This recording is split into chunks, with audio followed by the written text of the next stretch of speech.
नमस्कार. Star one Maharashtra न्यूजमध्ये आपलं सरचं स्वागत आहे. आज आपल्या स्टुडिओमध्ये सामाजिक कार्यकर्ते ज्ञानेश्वर काळे हे उपस्थित आहे. येणाऱ्या महानगरपालिकेच्या निवडणुकीमध्ये ते प्रभाग क्रमांक 14 मधून इच्छुक आहे. चला पाहूया त्यांचं विजन काय आहे. ज्ञानेश्वर काळेजी, आपलं स्वागत आहे आमच्या स्टार वन महाराष्ट्र न्यूजच्या कार्यालयामध्ये. नमस्कार. मी ज्ञानेश्वर काळे, नाशिक जिल्हा काँग्रेस अनुसूचित जाती विभागाचा अध्यक्ष. आपण या ठिकाणी मला बोलवलं, निमंत्रित केलं, त्याबद्दल स्टार वन न्यूजच्या या आपल्या स्टुडिओमध्ये आपण बोलून माझी जी मुलाखत घेतात त्याच्यासाठी प्रथमतः आपलं धन्यवाद आणि नमस्कार. नाशिक महानगरपालिकेची निवडणूक होते आहे आणि ह्या निवडणुकीमध्ये प्रभाग क्रमांक 14 हा अनुसूचित जातीसाठी राखीव आहे आणि त्या अनुषंगानं मी गेली 4 वर्ष या प्रभागामध्ये नागरिकांच्या संपर्कात राहून त्यांची विविध कामे जे महापालिकेच्या संबंधित आहे ते करतो आहे. आणि या प्रभागामध्ये माझं प्रत्येक नागरिकाशी एक कौटुंबिक नातं माझं निर्माण झालेलं आहे आणि लोक रोज मला कुठल्या ना कुठल्या माध्यमातून कामं सांगतात, मी ती करतो.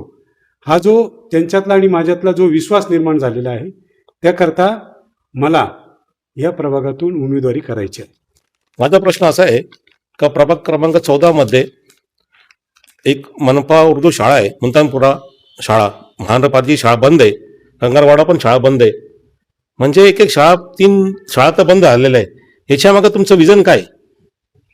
याबद्दल बोलायचं ठरलं तर खरोखर आपण उपस्थित केलेला प्रश्न अत्यंत गंभीर आणि अत्यंत वेदनादायक असा आहे.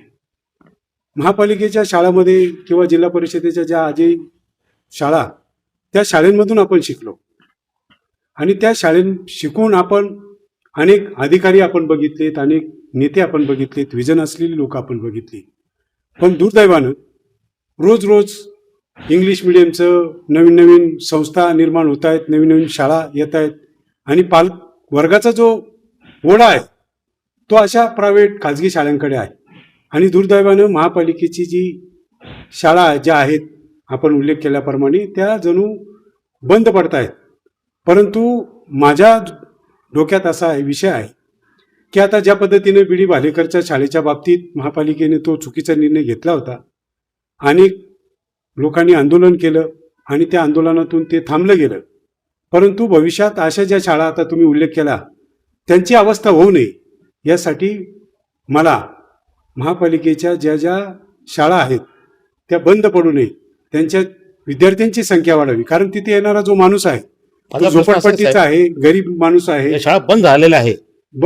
त्यासाठीच आपल्याला या सर्वांना घेऊन त्या ठिकाणी एक आंदोलन उभं करावं लागेल, त्या वाचवाव्या लागतील, ते प्रशासनाच्या लक्षात आणून द्यावे लागतील. हे एक जन आंदोलनाचा विषय आहे. ते सर्व लोकांना समावेश करून सर्वांना सोबत घेऊन आपल्याला त्याबद्दल आंदोलन करून आपल्याला ते वाचवण्यासाठी किंवा त्या पुन्हा सुरू करण्यासाठी प्रयत्न करावे लागतील. दुसरा प्रश्न माझा असा आहे, डॉक्टर जाकीर हुसेन हॉस्पिटलमध्ये सुविधा फार नाहीच आहे. म्हणजे लोकांना तिथं हाल इतक्या होता का छोट्या गोष्टीसाठी बिटकोला पाठवता, इथं पाठवता. ह्याच्यासाठी तुमच्याकडे काही योजना आहे का? विषय असा आहे की डॉक्टर जाकीर हुसेन हॉस्पिटल जे आहे ते इतकं मोठं हॉस्पिटल आहे.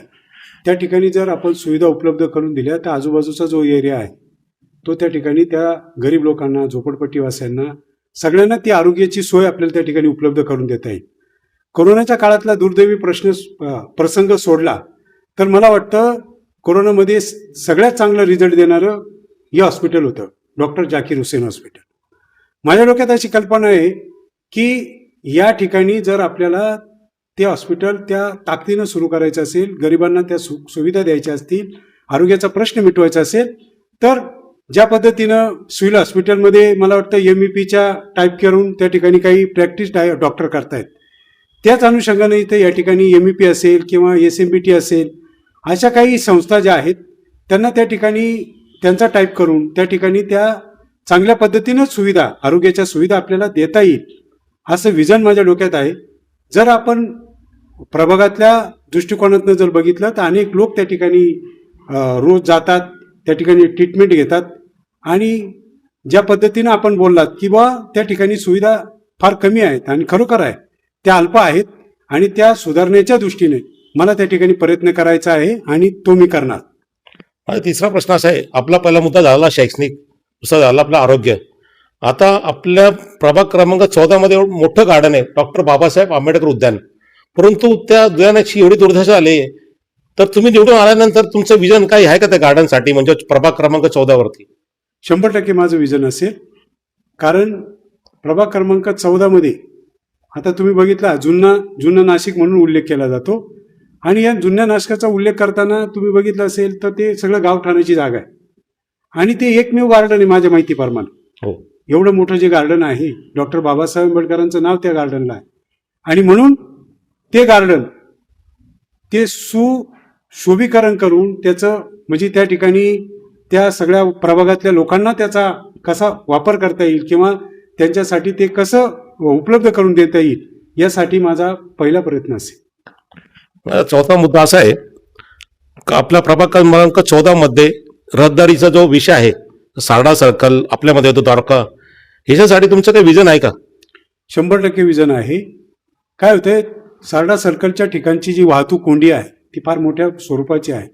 त्या बाजूनं लागून असलेली नॅशनल स्कूल आणि जेव्हा नॅशनल स्कूलचे विद्यार्थी त्या ठिकाणी सुटतात, दुर्दैवानं मागं काही ॲक्सिडेंट झाले, काही विद्यार्थ्यांनी त्या ठिकाणी प्राण गमावलेला, ही अत्यंत गंभीर बाब आहे. सारडा सर्कल ते द्वारका या ठिकाणी कायम वर्दळ असते आणि रहदारीचा प्रश्न फार मोठा आणि बिकट आहे. त्या ठिकाणी जवळजवळ मला असं वाटतं की अर्धा तास लोकांना त्या ट्रॅफिकमध्ये अटकावं लागतं आणि त्याचा मानसिक त्रास त्या लोकांना होतो. परंतु माझ्या डोक्यात याच्या बाबतीत देखील एक कल्पना आहे. मी नगरसेवक झाल्यानंतर सारडा सर्कल ते द्वारका ही वाहतूक कोंडी तर मी सोडेलच, परंतु वाहतूक कोंडी झाल्यानंतर ज्या पद्धतीनं लोक इकडनं बागवानपुऱ्यातून घुसतात आणि ती बागवानपुऱ्याची जी ट्रॅफिक आहे ती सुद्धा स्थानिक लोकांना रहदारी वाल्यांना त्या ठिकाणचा त्याचा प्रचंड मनस्ताप सहन करावा लागतो आणि याच्यासाठी माझ्याकडं फार मोठी योजना आहे आणि त्या योजनेतून मी तो प्रश्न 100% सोडवणार असा मला विश्वास आहे. फक्त मला एकदा संधी मिळू द्यात. हे सर्व कामं जी आहेत, मी बोलण्यापेक्षा कामाला महत्त्व देतो आणि या कामातून मी 4 वर्षात लोकांना त्या ठिकाणी मी आयडेंटिटी माझी पेश केलेली आहे, लोकांना ते दाखवून दिलेलं आहे. आता आहे आणि माझ्या रक्तात समाजसेवाच नाही तर लोकांची सेवा करण्याची देखील माझी मानसिकता आहे. काही लोक निवडणूक लढतात, त्यांचं धोरण वेगळं असतं. माझं धोरण ते नाही आहे. माझं धोरण सर्व समावेशक असेल, सर्वांना घेऊन जायचं असेल. या ठिकाणी राहणारा माझा जो मतदार असेल तो सर्वसामान्य माणसाला टार्गेट ठेवून मी त्याच्यासाठी ज्या ज्या योजना मला अंमलात आणायच्या त्या पद्धतीने मी त्या ठिकाणी आणणार. हे होते ज्ञानेश्वर काळे, सामाजिक कार्यकर्ते. फार फार धन्यवाद भाऊ, आज तुम्ही आमच्या स्टुडिओमध्ये आलात. तुमचं जे विजन होतं ते तुम्ही आज आमचे जे प्रेक्षक होते स्टार मास्टर चॅनलचे माध्यमातून बघत आहेत तुम्हाला, तर फार फार धन्यवाद. नमस्कार. जय हिंद, जय महाराष्ट्र. थँक्यू. नमस्कार.